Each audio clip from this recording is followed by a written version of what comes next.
Olá, sejam todas e todos bem-vindos a esta roda de conversa que compõe a programação da terceira semana do Ensino Fundamental 2. Este ano, o tema central do evento é Projeto de Vida e as Adolescências. Convidamos todos os professores e professoras especialistas da rede para participar das diversas discussões que envolvem os anos finais do ensino fundamental, uma etapa desafiadora, mas muito potente. Não deixe de conferir a programação completa, ok? Eu sou Elizabeth Gil, professora de língua portuguesa da rede, estou à frente da Gerência de Educação Integral, da Coordenadoria de Educação Integral da Subsecretaria de Ensino. E vou mediar essa roda de conversa, esse bate-papo, cujo título é Educação Integral, Projeto de Vida, Contexto, Escola e Território. E para compor o nosso encontro, nós convidamos pessoas muito especiais. E eles olharão para o tema a partir de ângulos diferentes, com perspectivas diferentes. Isso vai engrandecer todo o nosso debate. Nós temos o professor coordenador pedagógico, Renato Alves, do JET, Mário Paulo de Brito. Márcia Costa, da Secretaria Municipal de Meio Ambiente e Clima. Fernanda Pereira, ex-aluna da nossa rede e medalhista OCM. Temos também a professora Cristiane Stancato, gerente da GED da 10ª CRE. E, finalizando o nosso grupo, temos o professor Alex Moreira, que é gerente de educação com foco nos anos finais da nossa parceira institucional Motriz. Obrigado a todos pela presença e atenção especial que vocês dão para esse momento. E agora vou pedir que vocês se apresentem e já tragam seus pontos de vista, já estabeleçam a discussão a partir deste momento, as considerações que vocês podem já iniciar os apontamentos. Vou chamar, então, o Renato para que se apresente e já estabeleça o início do nosso bate-papo. Tudo bem, Renato? Tudo ótimo, e com você? Tudo tranquilo. Vamos lá? Meu nome é Renato Alves, pessoal. Eu sou professor de Geografia formado pela Universidade do Estado do Rio de Janeiro. E desde a minha saída da universidade, eu vim para a Prefeitura do Rio. Antes como aluno e agora como professor e atualmente coordenador pedagógico. Vim dividir minha experiência com a disciplina de Projeto de Vida com vocês. Márcia, seguimos com você. Eu me chamo Márcia Costa, sou diretora de Educação Ambiental aqui da Secretaria Municipal de Meio Ambiente e Clima.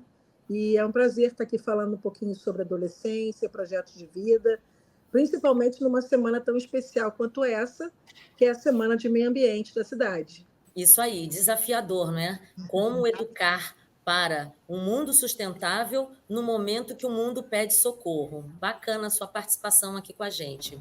E agora vamos lá, Fernandinha. Fernanda Pereira, nossa ex-aluna, se apresenta aí para a gente. Prazer. Meu nome é Fernanda Kelly.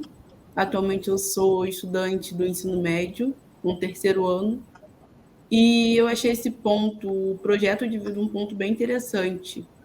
Eu faço magistério no Sara Kubitschek, e como uma estudante de magistério, eu acho bem importante o professor ser um mediador e orientador dos seus alunos, porque muitas das vezes eles não têm muito bem uma ideia sobre o que fazer, para onde ir, qual caminho seguir. Ainda mais nessa fase de 3º ano, que são muitas dúvidas, muitas decisões a ser tomada. Enem está logo ali, faculdades, vestibulares.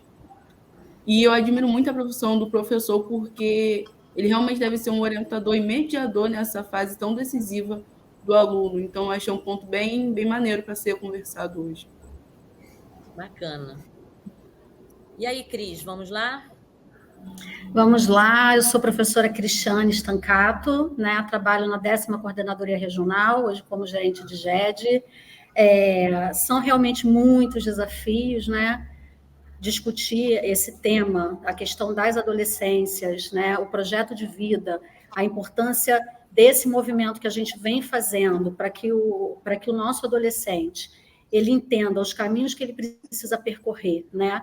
Para ter aí um futuro bacana, que é o que a gente deseja, é para isso que a gente trabalha, é realmente extremamente desafiador, é realmente um equívoco a gente olhar para a educação, né, do Fundamental 2 como a gente olha para o Fundamental 1, tem muitas especificidades que a gente precisa tratar, né? E aí eu acho que esse momento para a gente de conversa, de diálogo, de discussão, é essencial para que a gente tenha um resultado muito bacana, né, para as nossas crianças, para os nossos adolescentes.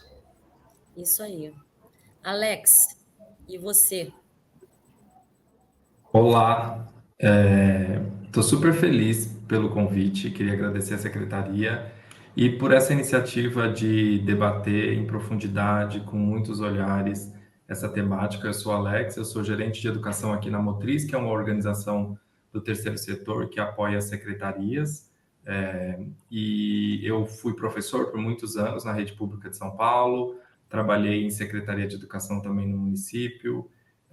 Fiz o meu mestrado e doutorado na área de educação e trabalhei por muitos anos em parceria com governos na formação de gestores e professores. Então, é muito bom estar nesse espaço, refletindo sobre essa temática tão urgente, né? Já foi dito aqui que os anos finais têm as suas especificidades, a gente precisa apoiar os educadores para entender sobre essas especificidades, para avançar no desenvolvimento integral, que não é fácil desenvolver integralmente os estudantes, e a gente sair dessa lógica de entender o adolescente como um problema, mas entender o adolescente como uma potência. Então, eu estou super feliz de estar aqui com vocês e espero que as reflexões que a gente vai produzir possam apoiar os professores e os gestores que estão todos os dias, como sociedade, formando as novas gerações. Então, é isso. Muito obrigado. Então é isso. Olha que interessante a composição dessa roda de conversa. Vocês já viram que nós vamos sair daqui, né, com bastantes conhecimentos, com bastantes ideias, para que a gente possa realmente implementar nos nossos lugares de fala, nos nossos lugares de práticas, para que a gente possa realmente trabalhar com essas adolescências, como bem falou o Alex, com as suas potências e deixar um pouco de olhar como um problema. Bom, como é que vai funcionar a nossa roda de conversa? Eu farei algumas perguntas iniciais, né, para que a gente motive essa discussão, para que a gente estabeleça um canal de comunicação, mas para inspirar simplesmente, para iniciar, digamos assim, estabelecer o canal de comunicação. Vocês fiquem à vontade para fazer as interferências, para fazer perguntas uns aos outros, e aí a gente vai, assim, combinando e se articulando, ok? Depois podemos seguir com o nosso bate-papo, tranquilidade. Fiquem à vontade, como eu falei, para vocês interagirem. Bom, eu vou fazer a primeira questão, mas antes eu gostaria de lembrar, quando o Alex fala aqui também, todos os outros colocam o desafio de você estar trabalhando educação integral, projeto de vida, adolescências, o contexto da escola e seus territórios, a gente lembrar um pouquinho dessa importância da concepção de educação integral, que é o desenvolvimento desse sujeito na sua integralidade. O que significa isso? É o desenvolvimento das suas múltiplas dimensões, a questão cognitiva, a questão cultural, a questão social, a questão física e a questão emocional, né? É uma composição integral desses sujeitos. De que maneira isso nos desafia como profissionais ligados às adolescências, como os profissionais principalmente da área da educação.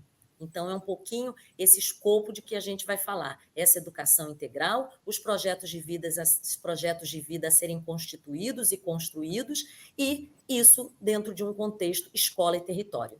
Então, vamos lá.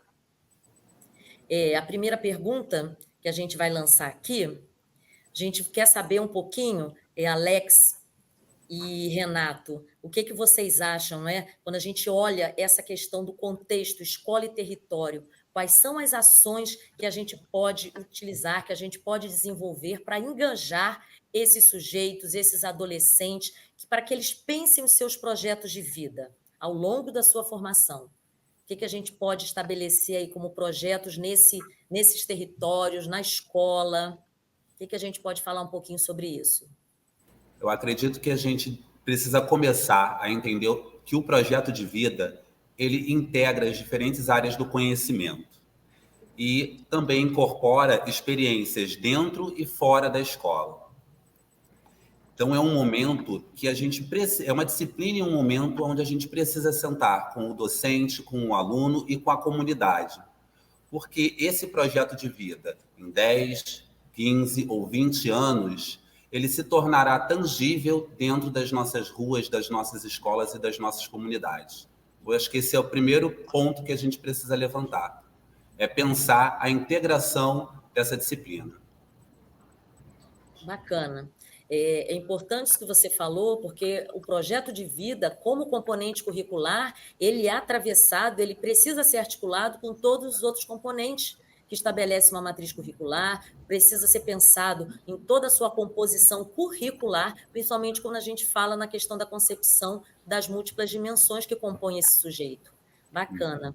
E, Alex, o que você tem aí para contribuir e trazer para a gente? É uma ótima pergunta para a gente começar a refletir, e eu queria pautar um pouco esse elemento da territorialidade, né, que já foi posto aqui como uma dimensão importante do desenvolvimento integral. Desenvolver integralmente o indivíduo tem a ver com também a gente explorar a potência dos indivíduos nos seus locais, nos seus territórios e para além deles. E aí eu queria provocar que a gente discute muito a relação professor-aluno e a relação entre os alunos, mas a gente discute pouco as outras dimensões relacionais.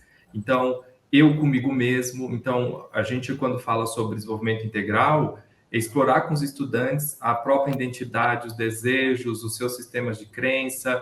Isso tem a ver com aprender a ser. Essa é a primeira dimensão quando a gente pensa em uma dimensão de relações territorial. Inclusive, a escola tem um papel importante de valorizar trajetórias historicamente desvalorizadas, mas não é só ficar no eu. Então, tem eu, os estudantes com as suas relações nos seus microsistemas, ou seja, ali no seu núcleo inicial, na família, na escola, os seus amigos, na religião. Então, que papéis eu exerço nesses lugares, como essas relações me influenciam, como eu aprendo com essas experiências.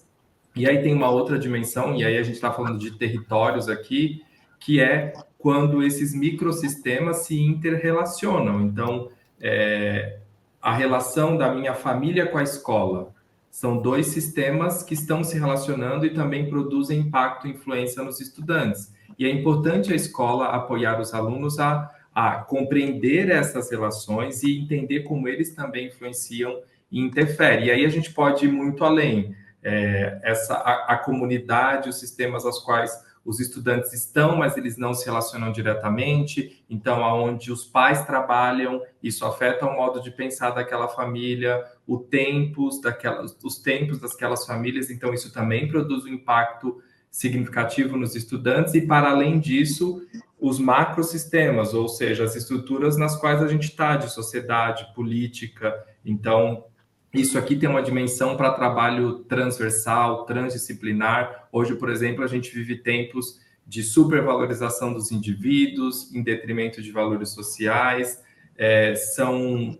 Essas estruturas mais amplas também são territórios mais macros que influenciam essas outras dimensões. E aí esse conjunto de relações são uma parte importante do desenvolvimento integral e estão totalmente conectada com o projeto de vida. Porque projeto de vida tem a ver com quem eu sou, quem eu quero ser e que papel eu quero exercer no mundo. Então, quando você pensa essas dimensões, a escola consegue apoiar os estudantes a se desenvolver nessas dimensões, e como a Beth falou, aqui tem a cultura, tem um aspecto emocional, tem um aspecto social, isso também vai desembocar na construção dos projetos de vida. Então, eu acho que são reflexões importantes da gente fazer, como escola, e trazer os estudantes e adolescentes para participar desse debate, dessa conversa. É bacana o que você falou, Alex. Lembrando bem, né, quando a gente pensa numa política pública de educação, a gente pensa num projeto de sociedade que a gente quer constituir.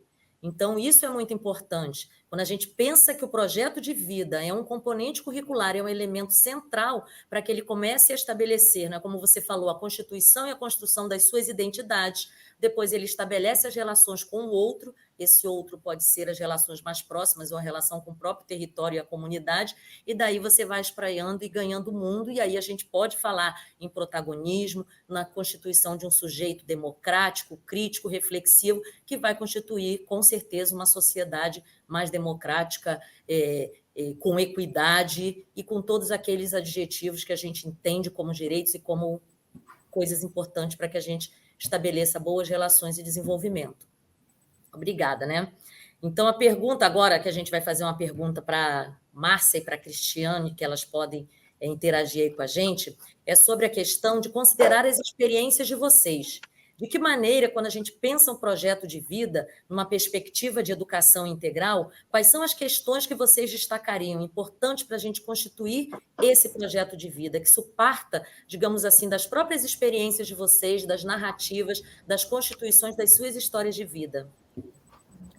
Num primeiro momento é você ouvir, né? Eu acho que a gente precisa criar esse movimento, esse hábito, né, dentro do espaço escolar, que é garantir a escuta, né? E uma escuta atenta, para que o aluno possa trazer para a gente quais são as dores, quais são as reflexões, quais são os desejos, e a partir daí a gente ampliar esse olhar desse aluno também, né? Isso é extremamente importante, principalmente nas escolas onde a gente está tratando com as adolescências, que é um momento, assim, para eles muito difícil, né? Quem nunca aqui foi adolescente? Nós passamos por essa fase também, né? Então, a importância da gente estar atento às necessidades desses alunos, a ouvir esses alunos, a partir do desejo deles, do interesse deles, né? Como que é importante dentro da escola a gente valorizar a questão do papel do aluno no SEC, do papel do aluno que está lá no Grêmio, né? Todas as vontades que eles têm de transformar a realidade da escola junto com aquela equipe gestora, né? De fazer com que os colegas também cresçam. Entender que o protagonismo também vai partir daí, né? Eu acho que o primeiro momento que a gente precisa levar os nossos colegas também à reflexão é entender qual a importância que o projeto de vida tem, né? E por que a BNCC traz esse projeto de vida como um dos pilares fundamentais, né, para a construção de todo esse processo dentro da escola. Não é à toa. Ali a gente está trabalhando as competências socioemocionais, a gente está trabalhando as competências desse século, né? Os nossos alunos, eles são extremamente potentes e capazes. E aí, como é que a gente canaliza isso? Como é que a gente consegue realizar um movimento dentro da escola, através da tutoria, através do trabalho com os nossos professores, né? Um trabalho que realmente faça sentido, que tenha significado, para que eles entendam a importância desse pertencimento, né? Que esse aluno queira estar ali na escola, que ele se sinta parte, que ele se sinta ouvido, valorizado, e a partir daí ele vai desenvolver, sim, né? Um protagonismo enorme, e a gente vai conseguir, junto com ele, discutir, tratar as questões do projeto de vida, que aí, como o colega falou, né? A gente pensa com esse aluno quem eu sou, quem eu quero ser, quais os meus desejos, quais as ansiedades, quais as aflições, o que eu desejo para o meu futuro, né? Eu sempre falo aqui que o primeiro papel que a escola precisa entender que ela tem é que a gente precisa transformar os nossos alunos em pessoas mais felizes, né? E como é que a gente consegue fazer isso dentro da escola? Isso precisa estar muito forte, ele precisa querer estar ali, né? E é fazer com que ele faça aquilo que ele gosta, que ele deseja, entendendo que existe um universo aí de conhecimento que está bem sistematizado, que está estruturado dentro da escola, que a gente vai ajudar ele também a perseguir para que ele consiga trilhar os caminhos do sucesso, que com certeza eles conseguirão, né? Eles são muito potentes, os nossos professores são potentes, os nossos alunos também são muito potentes, e a gente no território tem um orgulho enorme disso, de todo esse processo. Eu vou pegar aqui um pouquinho do gancho da professora e também do Alex, sobre essa questão do entendimento sobre eu, né? Quem eu sou, buscar essa questão no adolescente. A gente tem aqui um grande desafio enquanto educação ambiental para uma cidade que tem tantas outras urgências, né? Motivar e trabalhar essa questão no adolescente. Então, é o principal mote do nosso desafio aqui, né? É eles entenderem que eles são parte, que eles são meio ambiente, né? O que é o meio ambiente? Somos todos nós. Esse é um grande desafio que a gente tem aqui e a gente fica o tempo todo buscando motivações para esses processos, né? Como a professora falou, essa reflexão, essa questão do pertencimento. Então, a gente busca aqui no Centro de Educação Ambiental esse tipo de motivação. Mas o mais importante é que eles entendam que eles são parte do meio ambiente, né? Nós somos todos o meio ambiente. Nós aqui trabalhamos muito com comunidades, né? A gente tem projetos socioambientais hoje em 125 comunidades do município do Rio de Janeiro. E a gente trabalha diretamente com as escolas nesses territórios. E aí, indo para as comunidades, a gente entende e observa que existem outras urgências. Mas esse olhar sobre os adolescentes, sobre essas questões, e despertar nele esse querer, que é um dos grandes desafios aqui da gente, né? Aqui da Secretaria de Meio Ambiente e Clima. Principalmente nesse momento atual que a gente está falando sobre as questões climáticas, todos esses desafios climáticos. E aí, no ano passado, a gente lançou aqui o projeto de Jovens Negociadores do Clima. Então, são 10 adolescentes, são 10 jovens adolescentes, que a gente fez uma pesquisa, fez um trabalho, uma pesquisa, e trouxe todos para cá, para a Secretaria do Meio Ambiente, para falar sobre suas urgências. O pertencimento é deles, né? Eles são protagonistas das suas próprias histórias. E a gente tem experiências aqui incríveis, e, de novo, ali na professora, são uma potência, né? Os adolescentes, eles são uma potência, sabem bem do que a gente está passando, sabem bem do que o que a cidade está vivendo, mas a gente precisa despertar isso neles, né? Bacana, Márcia, você falar um pouquinho sobre isso. Então, eu peço mais um pouco a sua contribuição e também agora da Fernanda, porque a gente vai falar um pouquinho sobre essas questões do meio ambiente e dessa geração, porque a ciência tem apontado que essa geração, por conta das questões ambientais, principalmente, ela deve ter um futuro mais incerto e um futuro mais hostil.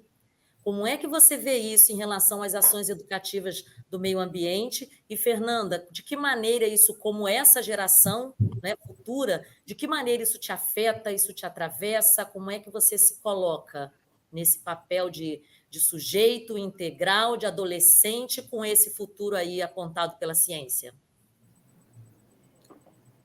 Esse futuro que, infelizmente, está se tornando terrível, principalmente pelas ações do homem, né? Podemos ver, por exemplo, a questão do Rio Grande do Sul, que casas foram construídas em lugares onde anteriormente eram rios. E coisas terríveis aconteceram com aquelas pessoas. Mas uma coisa que eu percebo muito é que quando acontecimentos como esses, podemos ver também o exemplo da Rússia e da Ucrânia, que teve uma guerra e todos estão cientes, a não ser que aconteça com a pessoa, principalmente com o adolescente que está com seus pensamentos em diversos outros assuntos, a não ser que algo ruim aconteça na pele, muitos deles não ligam. Então, eu acho que aí nós vemos a intervenção do professor como uma pessoa ciente de todas essas coisas, um responsável também pelo caráter do aluno, para conscientizar cada vez mais o aluno sobre esse tipo de questão. Uma vez eu li uma frase que dizia assim: o ambiente não é um lugar dado dos seus pais, é um lugar emprestado pelos seus pais para você, para que você cuide dele e empreste e dê para os seus filhos. E isso ficou muito na minha cabeça, porque, de fato, isso aqui é nosso, de uma certa forma, mas não é só nosso a ponto de nós desfrutarmos qualquer coisa, é nosso a ponto de nós cuidarmos, entendermos que isso aqui não é só meu, isso aqui tem milhões, bilhares de pessoas desfrutando das mesmas coisas que eu. E eu também vejo uma questão dos professores, não de todos, obviamente, de não permitir que o aluno fique ciente dessas coisas, não permitir que o aluno tenha e desenvolva um pensamento crítico. Porque hoje acontece com outras pessoas, mas talvez possa acontecer com o aluno. Então, assim, eu acredito que o aluno, ele, no futuro, vai ser uma pessoa capacitada, como já foi dito, em potencial, para que possa mudar essas situações.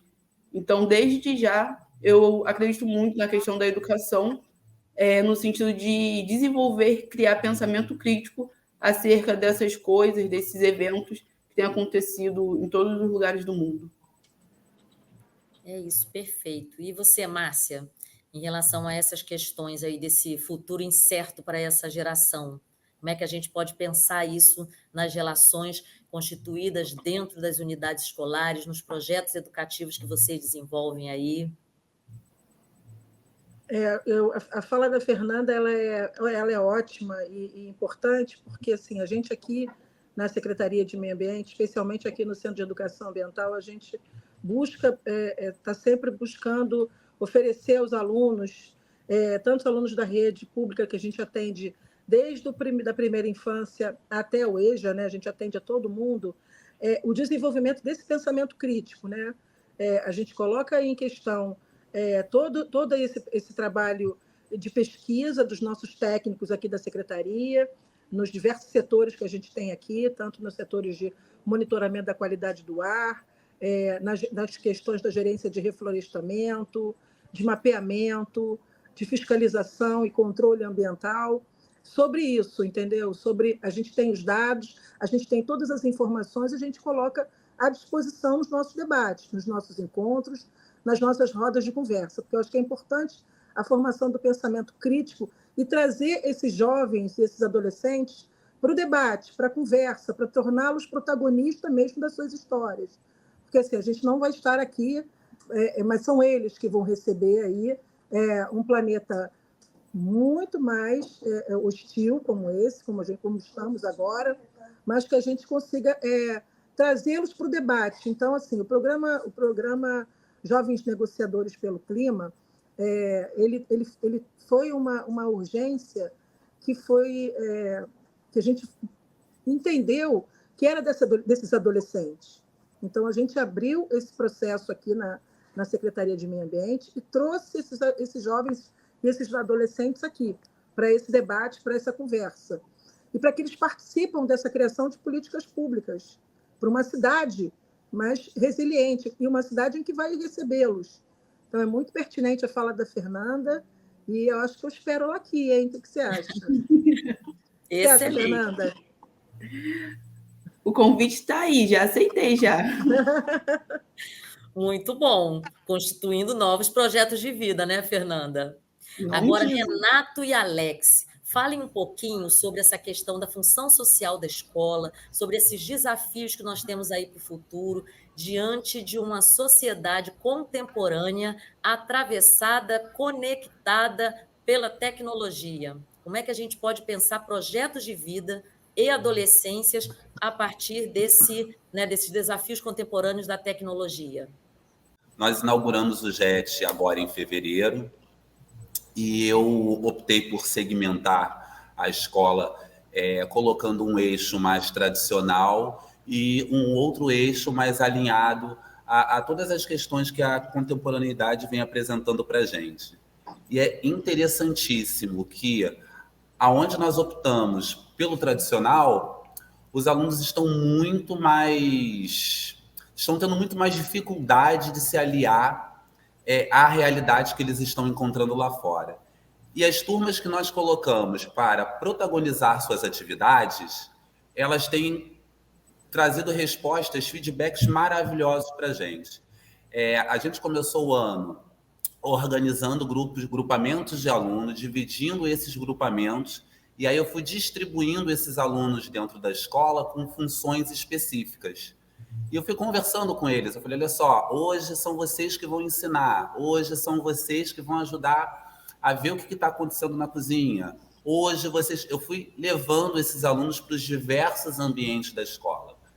Então, acho que o primeiro passo foi esse, convidar essa galera para esse trabalho, para mostrar para eles, olha, eu preciso de vocês, porque daquele lado lá da escola, a gente está tendo uma escola tradicional, e vocês não estão trazendo um feedback muito bacana. Agora, desse lado de cada escola, olha o que a gente está construindo.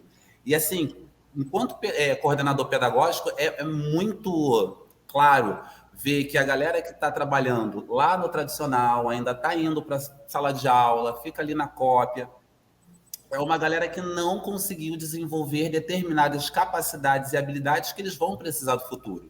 Eu já tenho um aluno estabelecendo parceria com o comércio do entorno, eu já tenho um aluno fazendo conscientização ambiental dos moradores quanto ao lixo e entre outras questões. Eles estão tomando propriedade desse território. Enquanto aqueles colegas, aqueles alunos que ainda estão no tradicional, eles têm medo de atravessar o muro da escola, ele tem medo de fazer contato com o outro. E aí esse cara, eu acho interessantíssimo, porque ele fica sentado esperando os professores, os funcionários trazerem a solução. E os alunos que a gente colocou ali para protagonizar aquelas ações, ele já vem com a solução para a gente. A gente que precisa fazer assim, ó, vamos devagar, vamos conversar primeiro, vamos entender as nossas potencialidades para depois ir para a rua. Mas para mim está sendo uma experiência muito bacana, porque eu estou recebendo esse feedback dos alunos. Que bacana. E aí, Alex? É muito bom ouvir o professor Renato, desculpa. Renato. Porque ele pauta uma coisa que é muito importante, que às vezes a gente precisa voltar alguns passos atrás, né? Quando a gente fala dos anos finais, a gente está falando que, quando a gente olha os dados de 2021, só 35% dos alunos, ao final do nono ano, sabiam a proficiência adequada em língua portuguesa e só 15% em matemática. E aqui a gente está fazendo uma discussão sobre a dimensão do desenvolvimento integral, e a gente precisa reconhecer que a gente ainda tem uma baixa aprendizagem em língua portuguesa e matemática, uma alta evasão e abandono e muitos desafios. Eu acho que isso também é parte desta reflexão. Então, eu gosto dessa provocação porque se a gente não integrar o estudante, dificilmente a gente vai desenvolvê-lo integralmente.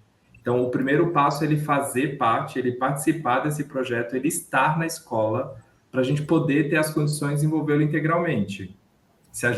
E aí, o desafio é grande, porque a nossa sociedade contemporânea, ela exige dominar competências que são além das competências cognitivas, mas ler e escrever é uma condição mínima num mundo tão letrado, né, e tão informatizado. Então, aqui a gente precisa garantir isso como direito, e a gente sabe que, por exemplo, dominar competências de leitura são super importantes para dominar todas as outras competências. E eu queria pautar isso como uma forma da gente, esse compromisso que a gente precisa ter para não perpetuar esses sistemas de exclusão, assim. Tem 3 passos que são muito importantes, né, quando a gente fala sobre garantir a trajetória escolar exitosa dos alunos para que eles possam se desenvolver integralmente. A primeira é a presença. O aluno está na escola e a escola tem esse papel de proteger essa trajetória, de fazer busca ativa, de entender o que está acontecendo. Isso aqui também tem a ver com se conectar com as relações desses estudantes. Tem uma segunda dimensão, que é engajar ele no projeto da escola. Não adianta eu estar na escola se essa escola não fala comigo, não me dá voz, se eu não participo. A gente ouviu aqui a Fernanda comentando. Em pouco tempo fica claro a quantidade de informação que ela tem para poder contribuir com essa escola. Então, uma vez estando na escola, a gente precisa garantir esse engajamento com a prática pedagógica, e aqui as escolas, os educadores precisam fazer esse exercício de sair um pouco, de estimular a dependência para estimular a colaboração e a autonomia. Isso aparece muito no relato do professor. Essa é uma geração que precisa, assim, que precisa fazer parte, que se envolve à medida que opina. E, por último, e é um dos pontos mais importantes, é a aprendizagem. Então, garantir o estudante na escola, garantir ele engajado com aquele trabalho, mas garantir que esse engajamento produza aprendizagem. Para além da aprendizagem intelectual, como já foi dito aqui, cognitiva, né? Essa aprendizagem mais integral, que envolve uma participação ativa, que tem todas essas dimensões do desenvolvimento, que reconhece essa pluralidade de identidades e que fortalece esse projeto de vida, porque a gente, depois da pandemia, muitos estudos mostraram que os estudantes, especialmente os adolescentes, saíram muito desesperançosos do futuro, né? A pandemia tirou muito dessa esperança, e já foi dito aqui que, do ponto de vista climático, a gente vai viver muitos desafios. Inclusive, um estudo do LEPES, feito com adolescentes, mostrou que cai 2 vezes a chance de um adolescente se automutilar ou autolesionar. Isso aumentou muito depois da pandemia, quando ele sente que ele tem um professor com que ele possa conversar. Então, isso aqui dá a dimensão de que o papel da escola nesse processo, ele precisa passar por discutir qual é o projeto de vida desse estudante, ouvi-lo, motivá-lo a refletir sobre isso. Já foi dito aqui a importância da escuta, e isso vai dando as condições para que ele possa se aprender, porque a gente já sabe também que muitas competências emocionais, como autoconfiança, elas são importantes para o processo de aprendizado cognitivo. Então, as coisas estão muito interligadas, mas eu acho que a gente, e eu queria também, apesar de parecer que o cenário é só caótico, a gente precisa celebrar o fato da gente estar aqui, todo mundo, refletindo sobre essa temática, colocando isso na mesa para o debate, os professores podendo parar para refletir sobre isso, significa que a gente está motivado para fazer as coisas melhorarem, fazer a diferença. Então, acho que essas seriam as minhas considerações. Muito bom.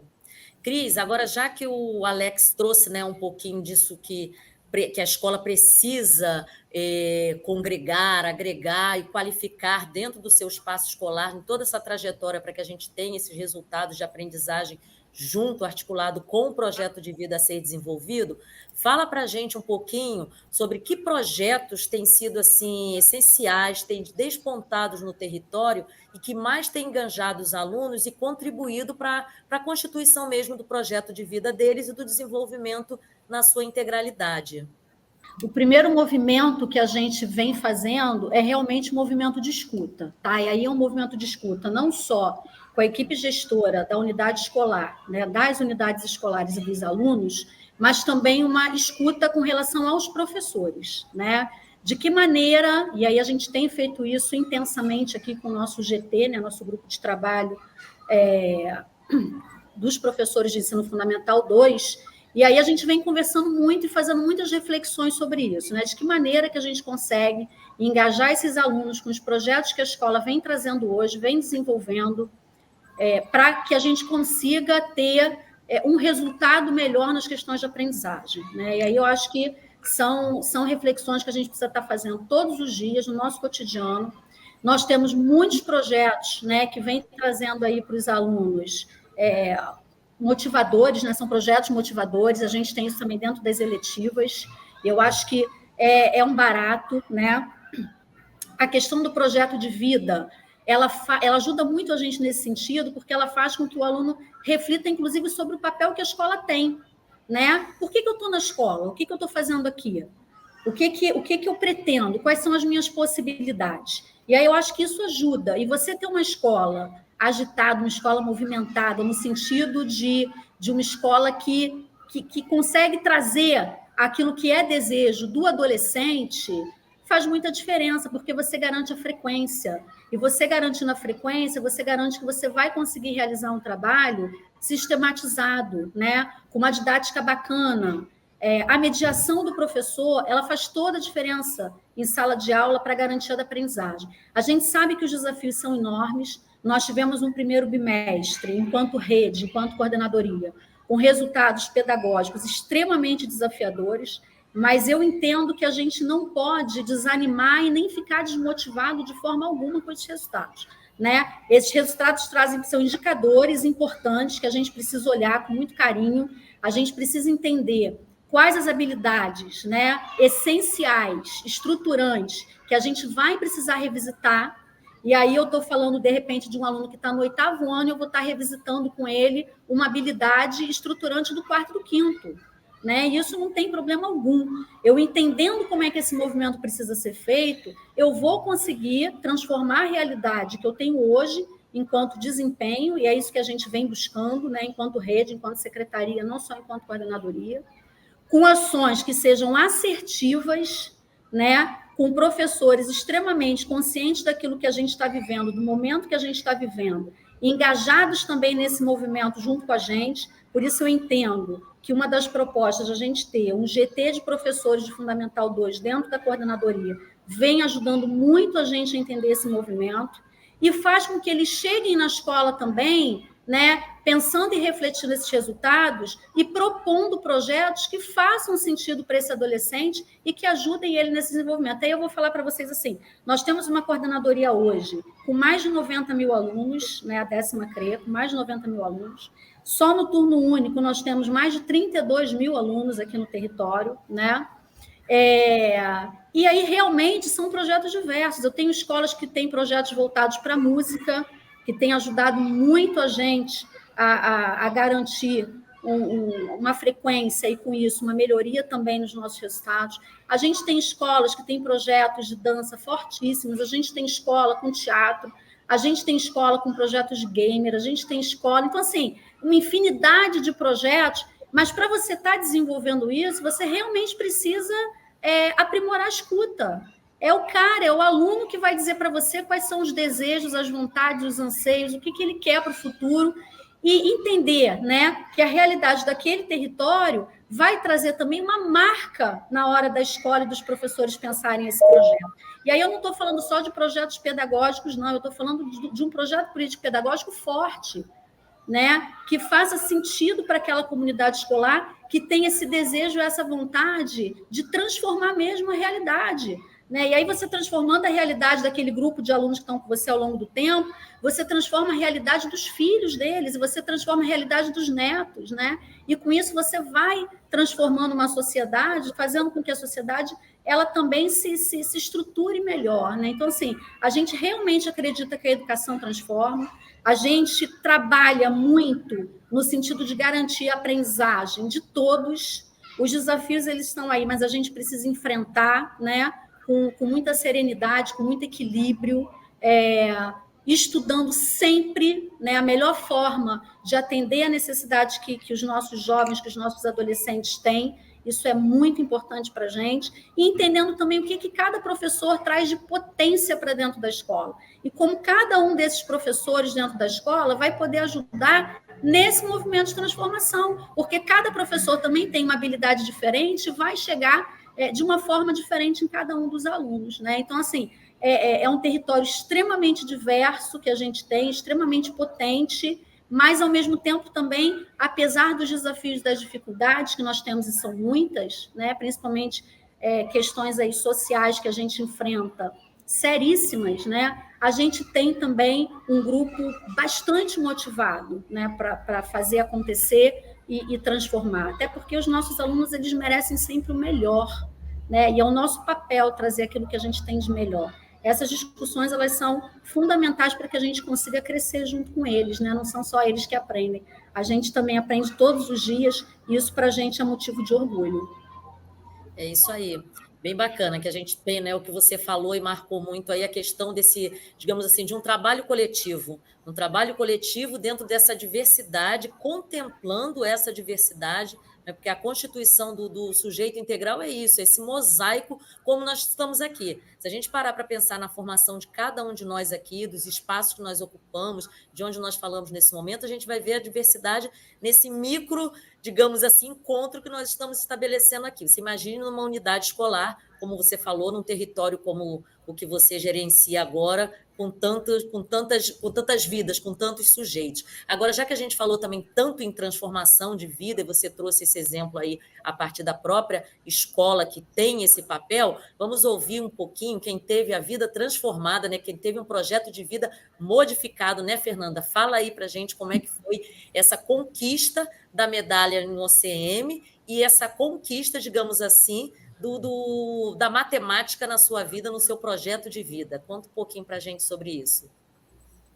Para mim, essa experiência foi maravilhosa. Eu não tenho palavras para descrever, porque eu sempre gostei de matemática. É uma coisa que foi meio que ensinada para mim a gostar, paixão, não pela minha mãe, pelo meu pai, que minha mãe é de humanas. Mas eu sempre gostei, sempre tive uma facilidade. E aí passamos pelo tempo da pandemia. Nesse tempo eu estava no meu 8º ano, em 2020. Em 2021, eu já foi como já foi dito, não estava com muita esperança de que realmente eu ia ir para frente, ia ser uma pessoa bem-sucedida academicamente, profissionalmente, porque basicamente eu perdi 2 anos, o 8º e o 9º.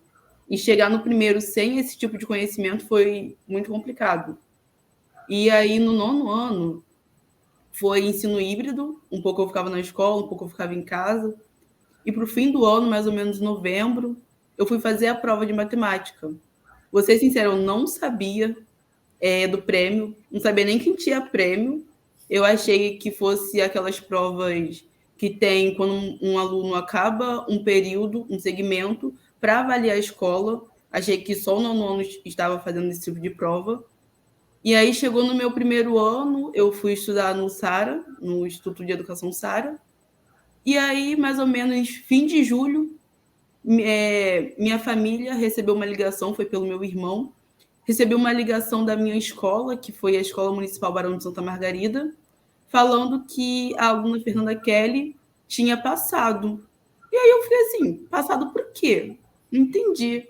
Aí depois a gente teve conhecimento de que eu tinha feito uma prova, a primeira edição da OCM, que eu tinha passado, e aí em agosto a gente foi lá para a cerimônia no Aterro do Flamengo. E dali em diante foram muitas experiências maravilhosas que eu pude viver por causa da OCM, principalmente a minha viagem, porque eu sempre quis viajar, sempre gostei de passear, e eu nunca tinha andado de avião. E aí foi minha primeira experiência andando de avião, não tinha nem visto, nem passaporte. Primeira vez viajando de avião para outro país e para completar sem meus pais, sem ninguém da minha família. Então, assim, foi muitas emoções só de uma vez. Eu fiquei muito emocionada, pude conhecer uma cultura diferente, pude conversar com pessoas nativas de lá.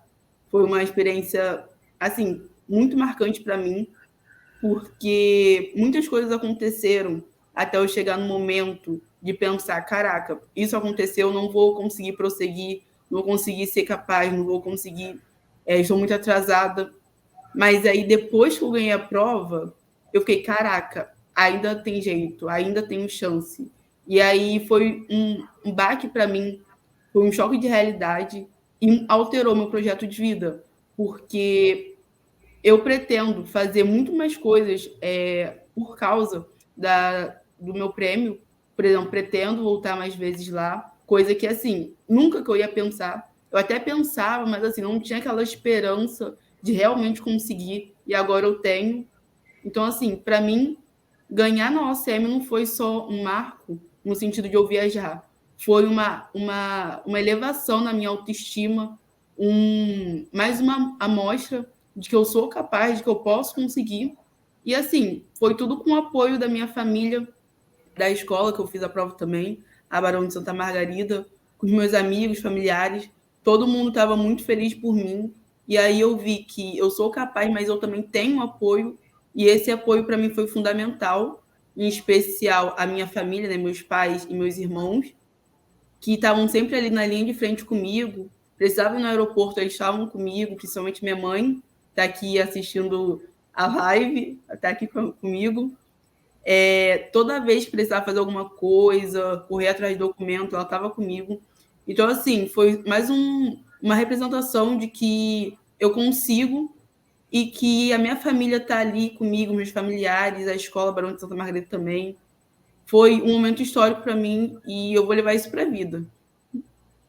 Muito bacana. Parabéns aí mais uma vez. E a gente vê, né, a importância desses oferecimentos que acontecem no espaço escolar, de como a gente pode constituir e mudar realmente trajetórias. Agora, para a gente começar o encerramento da nossa roda de conversa, eu vou fazer aqui uma pergunta e gostaria que cada um de vocês fossem pontuando, né, a partir do lugar que vocês estão, a partir da função que vocês ocupam, a partir do entendimento de vocês, em que medida o projeto de vida, a escola, o pensar o território e a educação integral, de que maneira eu, de onde estou, de onde falo, posso contribuir para que a gente produza projetos de vidas mais potentes e que essas adolescências se reconheçam no espaço escolar e nos territórios onde elas vivem. Renato, vamos começar? Vamos lá. Eu vou compartilhar com vocês a mesma coisa que eu compartilhei com meus professores de projeto de vida nesse ano. Eu falei para todos eles, pessoal, muitos deles me perguntaram com dúvidas, currículos, bibliografias. Eu falei, gente, eu queria só pedir uma coisa para vocês antes da gente começar qualquer tipo de estudo ou abordagem. Eu queria que vocês pensassem para mim qual é a sociedade em que eu quero viver no futuro, daqui a 10, 15 ou 30 anos. Eu falo isso porque Na minha época não tinha projeto de vida ainda, mas eu fui, como falei, filho da funcionária, depois eu fui aluno, em um outro momento da vida eu retornei como professor, agora atuando como coordenador pedagógico, e eu consigo olhar para trás e enxergar cada pontualidade que os meus professores fizeram ao longo dessa minha trajetória, e até hoje ainda fazem, porque eu trabalho hoje em dia com professores que foram meus professores, no sentido de, já fez aquela inscrição? Para onde você vai ano que vem? Você pretende viajar para algum lugar? É deixar essa pulga atrás da orelha, é fazer esse convite para o aluno e para você, principalmente para você que é docente. Que sociedade que você quer ter daqui a uma ou 2 décadas? Eu acho que isso é o principal, principalmente para aqueles docentes que moram perto da escola. A gente tem uma familiaridade muito grande com o entorno da escola. Eu falo isso porque eu moro perto da escola onde eu trabalho e tudo que acontece interfere no meu dia a dia, interfere na minha casa, interfere em toda a minha vida. Então, eu acho que esse é o primeiro convite, é pensar o que eu quero para o futuro carioca. Eu acho que, mais do que qualquer coisa, essa disciplina é um convite para o docente e, em segunda mão, para o aluno. Se esse docente puder repassar esse convite para o aluno, eu acho que vai ser uma reflexão maravilhosa e muito produtiva para todos nós.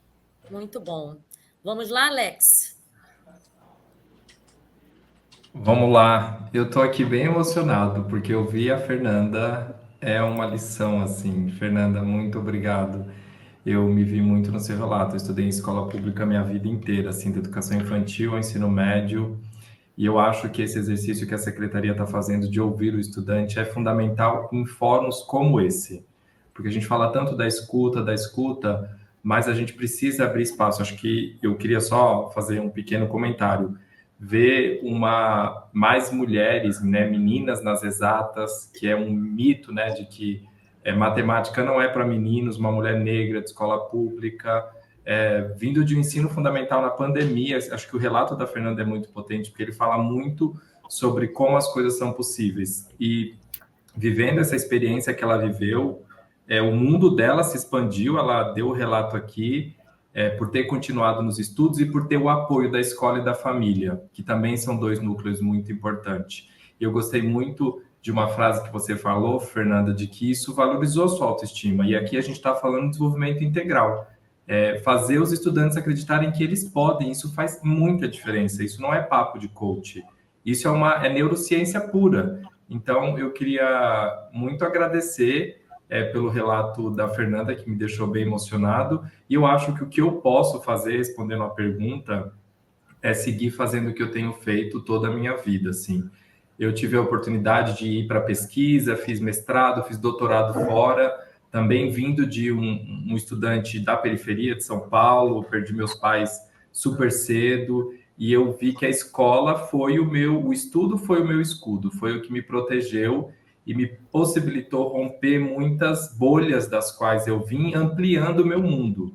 E acho que o meu compromisso, eu acho que o compromisso nosso como sociedade tem que ser esse, fortalecer as secretarias, as escolas, de qualquer lugar que a gente estiver, a promover uma escola acolhedora, humana, conectada com os adolescentes e que acredita que todo mundo é capaz de aprender. Então, eu acho que de onde a gente estiver, não tem como produzir uma sociedade mais justa sem a gente ter uma educação de qualidade. E eu acho que nessa mesa a gente tem vários relatos de várias pessoas que estão dentro ali do seu dia a dia, colocando um tijolinho nessa construção. É isso, e queria mais uma vez agradecer. Eu aprendi muito ouvindo todo mundo aqui. Obrigada. Nós também com você, tenha certeza. E muito emocionante também a sua fala, muito nos toca. Vamos lá, Cris? Vamos lá, né? Eu tive a minha vida totalmente transformada por essa rede, né? Eu sou fruto dessa rede. E eu tenho muito orgulho disso, um orgulho enorme. E aí o meu convite para você e para todos os outros que estiverem, né, assistindo e participando desse momento com a gente, dessa roda aqui junto com a gente, é que a gente possa também através do nosso trabalho, do protagonismo, transformar a vida dos nossos alunos, assim como a vida de muitos, né, dos nossos colegas foram transformados através da educação dessa rede municipal de ensino, né, que é uma rede assim que eu acredito demais, e é por isso que trabalho aqui. É isso. Muito bom. E aí, Márcia? Eu queria agradecer, primeiramente, o convite de estar aqui nessa roda de conversa, de estar falando sobre um tema tão importante, que é a questão da educação. Eu também me emocionei muito com a Fernanda. Fernanda foi um relato forte, impactante, que eu acho que ela pode estar promovendo esses debates aí na rede, na própria rede. Também sou fruto de escola pública, moradora da Zona Norte da cidade, e há 20 anos aqui na Secretaria de Meio Ambiente e Clima. A gente trabalha diretamente com a Secretaria de Educação, a gente tem uma resolução conjunta. Eu não acredito em nada diferente que não seja passando pela educação, como fortalecimento, como importância. Quero deixar aqui também um abraço, meus parabéns para o professor Renato. Com certeza você vai transformar muitos protagonistas na sua escola, eu tenho certeza. Sairão daí grandes pessoas com esse projeto pedagógico. Botar disponível, deixar disponível aqui o Centro de Educação Ambiental, para vocês virem conhecer os projetos que a gente desenvolve aqui na Secretaria, para adolescentes, para crianças, para adultos. A gente tem o programa, além desse, os Jovens Negociadores pelo Clima, a gente também tem o programa Voluntários por Natureza, projetos que envolvem alunos, que envolvem adolescentes. Essa é uma preocupação muito grande aqui da Secretaria de Meio Ambiente, e como eu falei, é um desafio, né? É um grande desafio motivá-los e trazer, mostrar para esses adolescentes o quão potente eles são na sua formação. Muito obrigada pelo convite. Tá bom, a gente que agradece também a sua participação. Fernanda, ficou com você a responsabilidade, né, de fazer praticamente a fala final, depois de nos emocionar. Que Assim, digamos, a responsabilidade. mais jovem aqui da roda de conversa, nós que achamos, na nossa, digamos assim, prepotência e arrogância que tínhamos tanto a te ensinar, você que acaba nos ensinando bastante nessa roda de conversa. Vamos lá?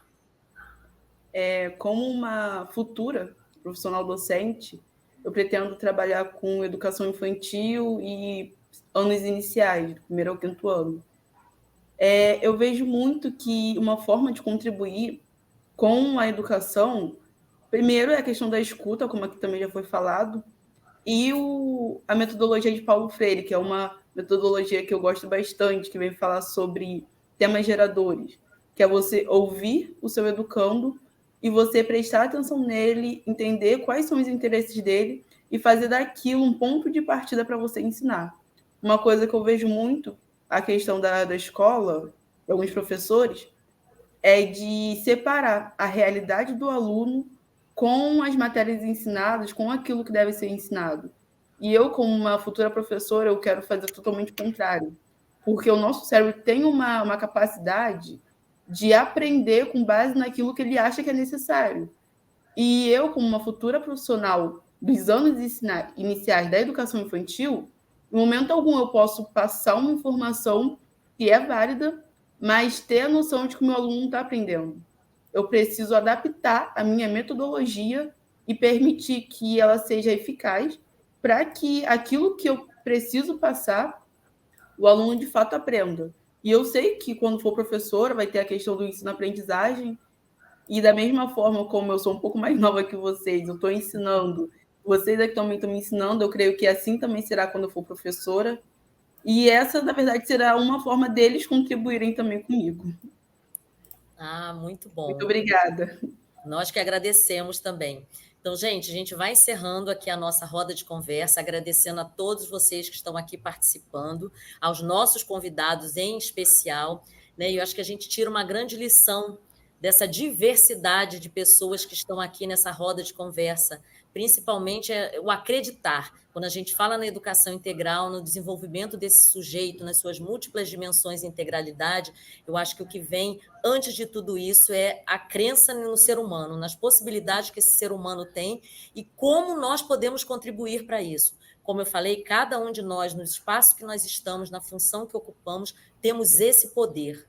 Então, acho que esse empoderamento a gente ganha aqui nesse espaço, nesse momento, nessas trocas, e a gente leva daqui adiante para que a gente possa contribuir para os projetos de vida, para essas adolescências e cada vez para uma sociedade, não é, mais socialmente referenciada, antirracista e com muita equidade. A gente agradece aqui a vocês, pede que vocês também acompanhem a nossa toda a programação da terceira semana do Ensino Fundamental 2 e que a gente possa contribuir para um mundo melhor. Muito obrigada aí a todos e a participação de vocês.